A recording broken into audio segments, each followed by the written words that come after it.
We need demons everywhere. I have a talk with my demons every morning, with my demon every night. So, did I do well or ever? Of course, because demons, if we want to talk about it, is the part that we cannot control. And what would be an artist who could control fully his production? We see a lot of these. Maybe they sell well, maybe, but these are not the people I'm interested in. The people I'm interested in are people who are inhabited by something that one could call a demon. And I think that demons are at the basis, at the crossroad of any creation. We can't talk about African art, and I'll give you a simple example. First of all, Africa is a continent, and it's a complex continent, but you cannot even talk about South African art, because within the same country there have been two different stories. The white South African have been living a different story than the black South African. So if you cannot talk about South African art, how could you talk about African art? When you talk about female art or women art, I think it's ridiculous. And I think that this is the consequences of some fights that have been fought in the 50s, 60s by women, and they wanted to empower women, and maybe it made sense at that time because it had a political context. But today, it makes no sense. When I look at a painting or a photograph, I don't try to see how feminine it is.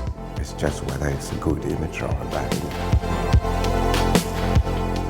And I think that women have been ostracized because they were not belonging to the power. The power was white and male. Women were good to produce babies and to cook and to shut up. So when they started to show that they could think, the best way to keep them aside was to call them witches. It started in the Middle Ages. We're all coming from the same womb, and that womb happened to be a woman that is an African. So this is something people should try to remember every now and then. Lucy was not Spanish, she was African. She was not French, she was African. Hence, we are all African, so why are we always looking for differences instead of looking at what we have in common?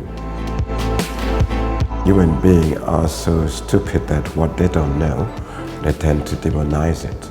The thing to do is to look at people for what they are and to use the term that Rimbaud once used, I is another.